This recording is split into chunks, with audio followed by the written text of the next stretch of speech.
He doesn't call. He doesn't text. And still, you find yourself wondering what you did wrong. Not because he said anything, but because the silence screams louder than words. Have you ever noticed how easily a woman begins to shrink herself? The moment she feels unseen, she smiles more, lowers her standards, texts first, apologizes for feeling too much, as if the only way to be loved is to be less of herself. But what if I told you? There is a kind of woman who says nothing, and yet men orbit around her like moons to a hidden gravity. She doesn't chase. She doesn't perform. She simply is. And in that stillness, she becomes unforgettable. So pause with me now. Not to fix. Not to chase. But to remember. The woman you are when you stop trying to be chosen. Understanding the unseen mechanism, why women feel the need to perform to be loved. It often begins early. Long before you meet the man who ghosts you. Long before you learn to send another, just checking in, text that goes unanswered. Long before you master the art of smiling through disappointment. It begins in childhood. Not always in abuse. Sometimes, in subtle absence. In quiet invalidation. In being loved on conditions. You may have learned that love is something you earn, not something you inherently deserve. Perhaps your nervous system became trained to monitor the room, constantly scanning. Am I safe? Am I too much? Am I lovable right now? This is not your fault. It is biology, misunderstood. It is the trauma of emotional performance. The young girl adapts. She becomes good. Quiet. Pleasant. Helpful. Desirable. Not because it is who she is, but because it is what kept her connected. And connection, to a child, is survival.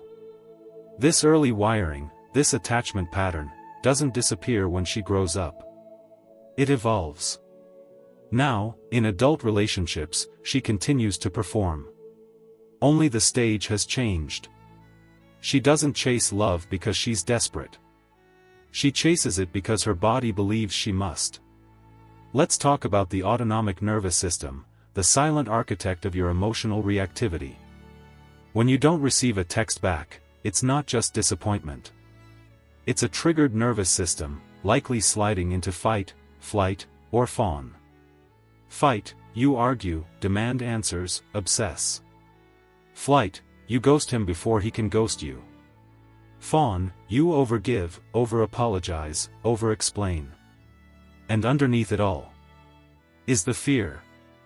If I don't respond, if I don't please, I'll be abandoned. What no one tells you is this. The brain doesn't distinguish between emotional abandonment and physical threat. To the amygdala, the brain's emotional alarm, being ignored feels like being hunted. And so, cortisol floods your body. Adrenaline surges. Your breath shortens. You panic, but call it longing. You spiral, but call it love. This is not love. This is neurochemical dysregulation masquerading as desire. Each unanswered text, each breadcrumb of attention, acts like a slot machine. Your brain gets a hit of dopamine every time he responds, even inconsistently. Intermittent reinforcement is the most addictive pattern of all. He doesn't text you for days. Then suddenly, he sends, "Hey." And your body floods with relief. Not because it's real connection, but because you just got your fix. What forms is not a relationship, but a fantasy bond. You're attached to what he represents, not who he really is. You fill the silence with stories. You interpret indifference as mystery. You confuse withdrawal with emotional depth. Why? Because your nervous system would rather chase a familiar pain than risk the unfamiliar stillness of being alone. We are wired to imitate those we bond with. This is why when he pulls away, You don't just miss him. You lose your center. Your mirror neurons begin to shape your emotions around his lack of presence. You read and reread messages. You try to decipher the tone in K. You shape-shift into a woman he might like. This is emotional outsourcing, where your inner stability depends on outer feedback. But the cost is immense. Because every time you abandon your needs for someone else's attention, you teach your nervous system that you are not home. No matter how kind, sexy, or attentive you try to be. If it comes from lack, it repels. Energy does not lie. When you show up from a place of pick me, it's not your words that push him away. It's the frequency of self-abandonment. A man doesn't become obsessed with a woman who needs him to be okay. He becomes obsessed with the one who doesn't need him, but chooses herself fully. Because that kind of woman radiates something rare. Emotional sovereignty. And that is the energy he can't stop thinking about. So now, take a breath. Notice what your body is doing. Are you tense in your chest? Holding your jaw? Thinking of someone who disappeared without explanation? Let that version of you be seen. Not judged. Not shamed. Just witnessed. Because everything you've done, the chasing, the people-pleasing, the shrinking, was never your failure. It was your adaptation. But now that you see it, you can choose differently. She used to be the kind of woman who stayed up all night refreshing her phone. Not because she had nothing else to do, but because her heart had been conditioned to believe that love only arrived through someone else's fingers. His messages were like breadcrumbs. And she, like a starving bird, mistook them for a feast. She would twist herself into quiet apologies. Rewrite her words 3 times before hitting send. Soften her voice, shrink her needs. Until there was almost nothing left of her. And still, it was never enough. Still, he disappeared. One morning, after another night of silence, she walked out into the woods, barefoot, tired. Carrying nothing but the weight of her unworthiness. She didn't go there to heal. She went there because she had no more words left to say. The forest didn't ask her why she was crying. It didn't care what she looked like, or how long she had waited. It just stood, still, ancient, breathing. A tree beside her dropped a leaf without warning. Not because it was hurt. Not because it needed attention. But because its season had passed. And for the first time, she saw the mirror. She realized she wasn't grieving a man. She was grieving a version of herself. That kept trying to bloom in soil that could never hold her roots. That day, she stopped chasing texts, explanations, closure. Not because she gave up. But because she returned to her center. She did not scream. She did not write long messages or demand to be understood. She simply stopped performing. She let the silence say what she could never force through words. It wasn't that she no longer cared. It was that she began to care for herself more. She unfollowed his updates. Turned off the notifications. Lit a candle for herself instead of waiting for him to light up her phone. And in that quiet, she heard a voice she hadn't heard in years. Her own. What if him pulling away was not a punishment, but a protection? Not a sign you are unlovable, but a redirection back to the woman you were before you learned to beg for love? She began to see things differently. It wasn't that she was too emotional. It was that she had deep oceans inside her. And he only knew how to swim in shallow waters. It wasn't that she was hard to love. It was that she was too full of soul. For someone who feared depth. It wasn't that she was invisible. It was that she had wrapped her own light in layers of performance, hoping to be seen.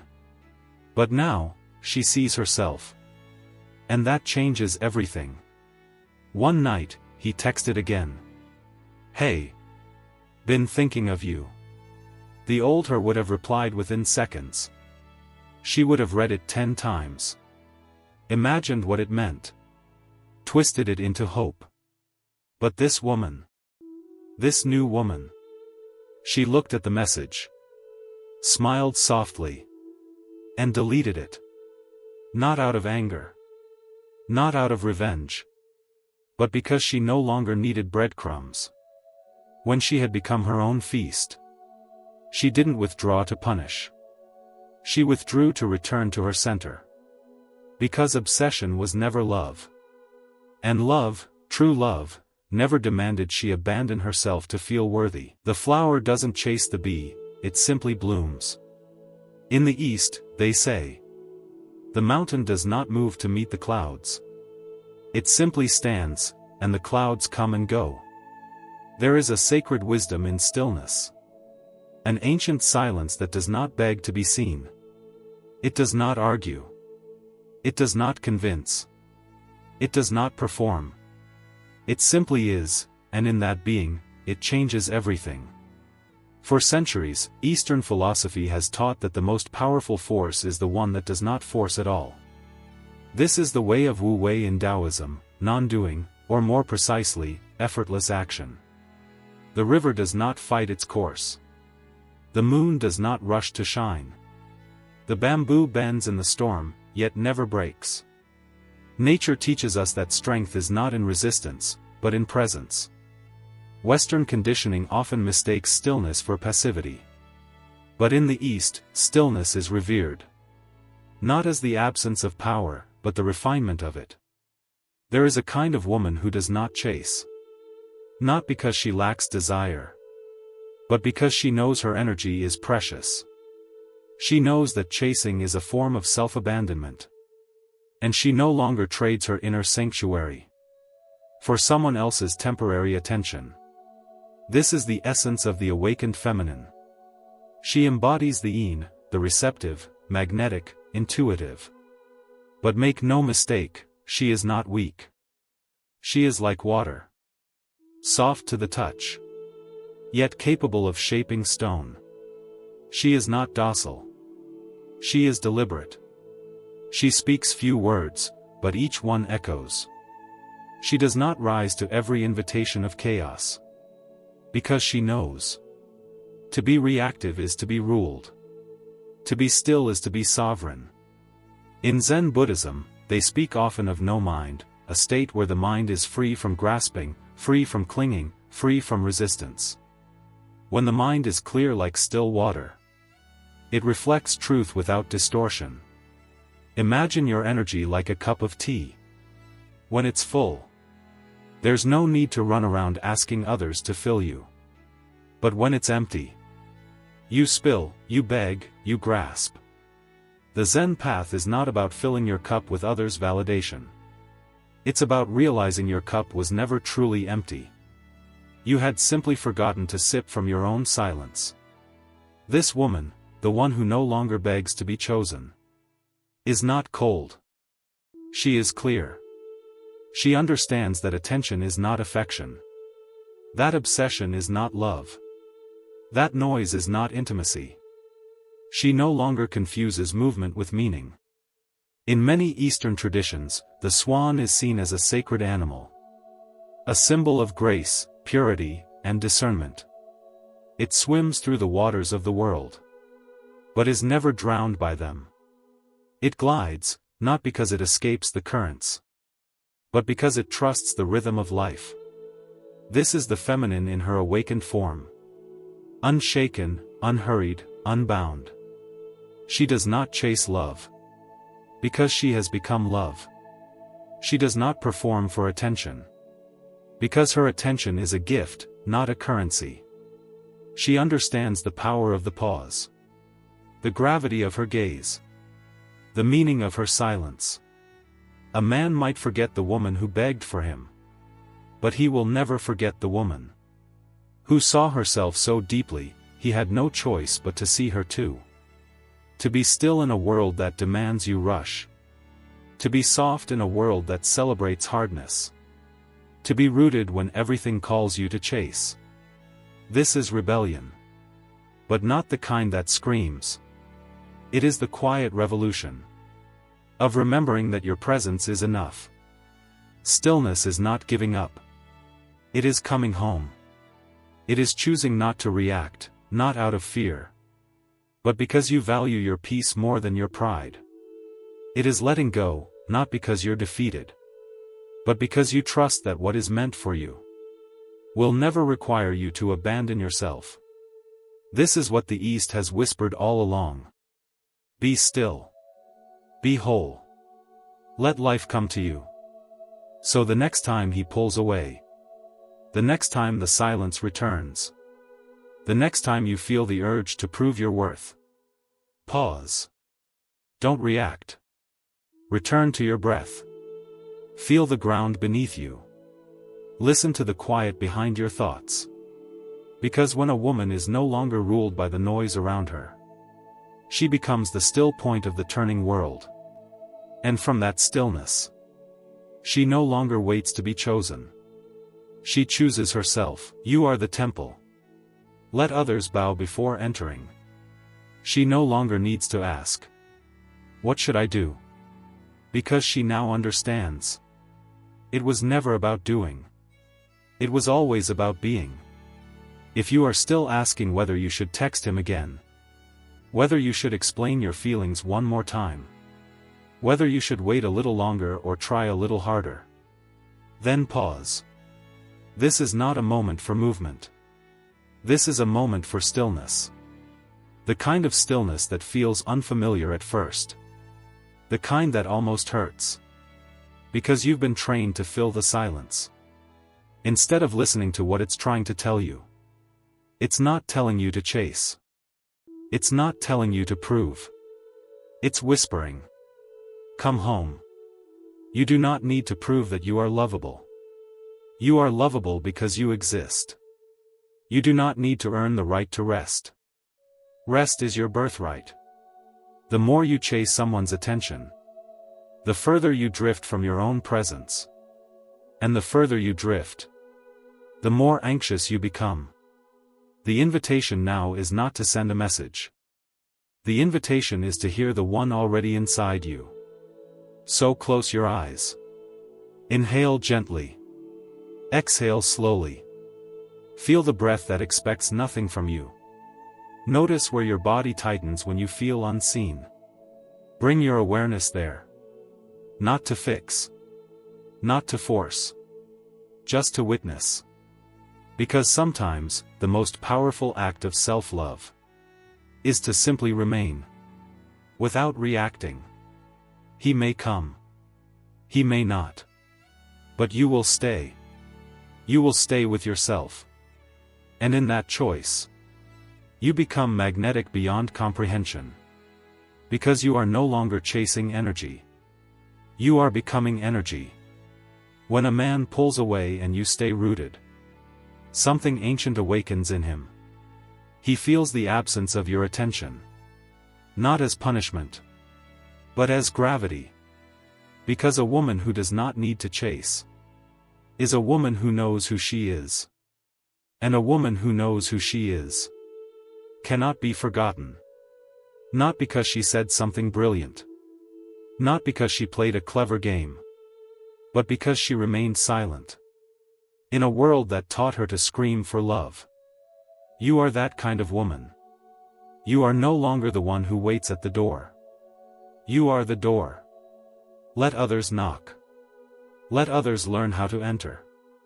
You are no longer rushing toward their love. You are preparing your own sanctuary. You are not asking to be seen. You are seeing yourself so clearly that anyone who enters your life must either rise to meet you or quietly walk away. And if they walk away, bless them. You are not a detour on someone's journey. You are the destination. The temple. Let others bow before entering. You don't confuse him with anger. You confuse him with stillness. She no longer walks into a room hoping to be noticed. She is the room. She no longer molds herself to fit his idea of love. She is love. She no longer waits by the window of someone else's attention, hoping for a glimpse of warmth. She has become her own sun. The most magnetic thing about her is not the way she dresses, not the curve of her lips, not even the softness of her voice. It is the way she no longer betrays herself. In the name of connection, she has stopped offering herself in discounted pieces, just to be held for a moment. Because she has remembered something sacred. The one who stays calm in silence is the one who holds the power. The one who does not chase is the one they cannot forget.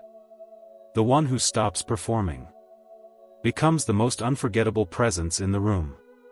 You do not confuse him with anger. You confuse him with stillness.